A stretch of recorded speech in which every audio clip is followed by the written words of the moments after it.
Satu,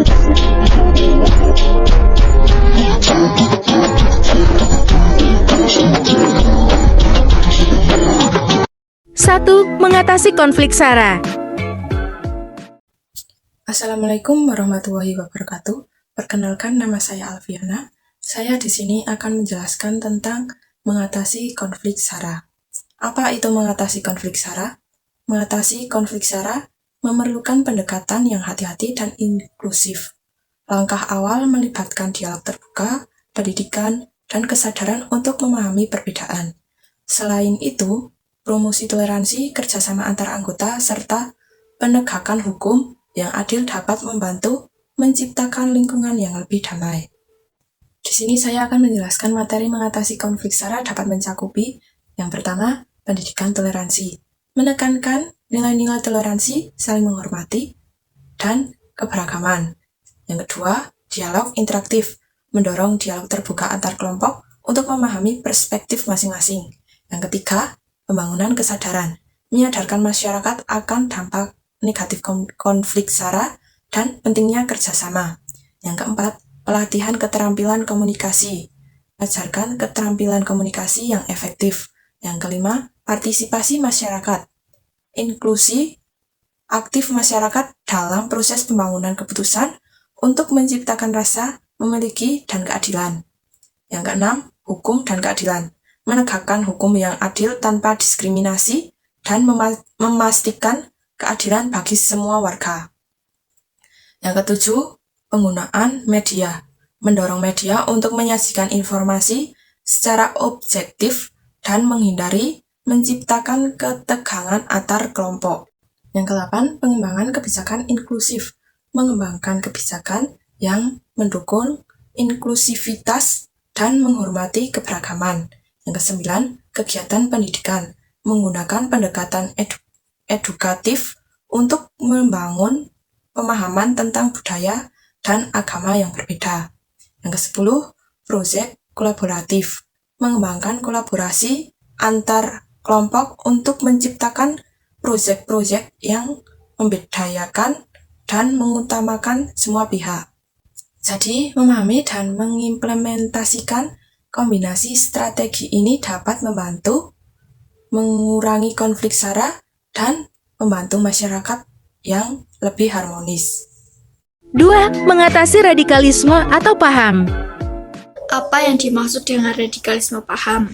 Secara umum, radikalisme dapat memaknai sebagai pemahaman atau perilaku menggunakan kekerasan dalam mensikapi perbedaan, mencegah masalah atau mencapai tujuan.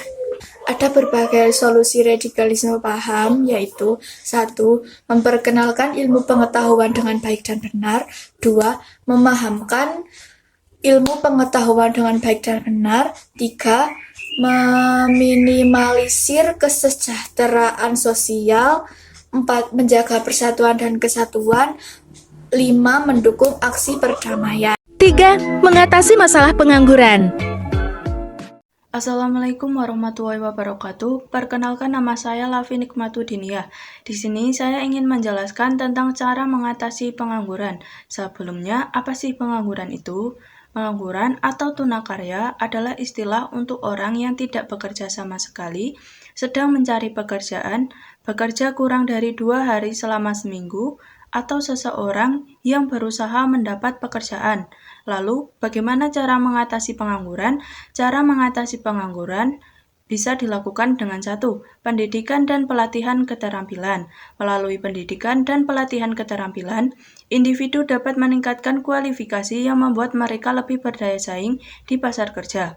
2. Mendorong wirausaha. Dukungan kewirausahaan yang dilakukan oleh pemerintah tentu saja dapat mendorong lebih banyak orang untuk memulai usaha mereka sendiri. 3. Program magang dan praktik kerja.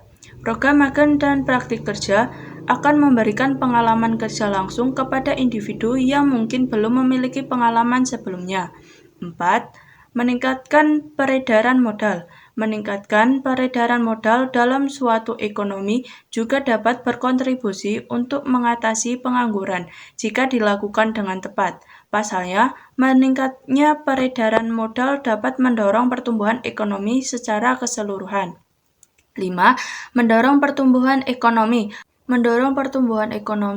Pertumbuhan ekonomi berkelanjutan dan berkualitas cenderung lebih efektif dalam menciptakan pekerjaan yang layak. Pertumbuhan yang didorong oleh sektor-sektor seperti teknologi manufaktur dan jasa yang intensif tenaga kerja ini dapat memiliki dampak positif pada pengurangan pengangguran. 6. Menciptakan lapangan kerja. Banyaknya lapangan pekerjaan yang perlu diciptakan tergantung pada tingkat pengangguran dan jumlah orang yang memasuki angkatan kerja untuk mencari pekerjaan. 7. Pengendalian populasi. Pertumbuhan penduduk harus dikendalikan untuk mengatasi masalah pengangguran. Program keluarga berencana harus dilaksanakan secara luas dan efektif. 4. Mengurangi masalah ketergantungan terhadap pihak asing. Halo, saya Aji Satria Megantara. Di sini saya ingin memberikan solusi untuk mengurangi ketergantungan terhadap pihak asing. Ada beberapa langkah yang dapat diambil. Yang pertama, menutup defisit transaksi berjalan. Indonesia membutuhkan pasokan dolar Amerika Serikat dengan mengundang investor asing. Namun, ini sebenarnya bisa memperbesar defisit ke depan. Oleh karena itu, penting untuk mencari cara lain untuk menutup defisit ini. Yang kedua, kita sebagai masyarakat harus mensupport UMKM lokal. Seperti kita membeli brand-brand lokal. Itu ada sepatu brand lokal atau jaket brand lokal dan lain-lain. Ya, mungkin segitu yang bisa saya sampaikan. Terima kasih.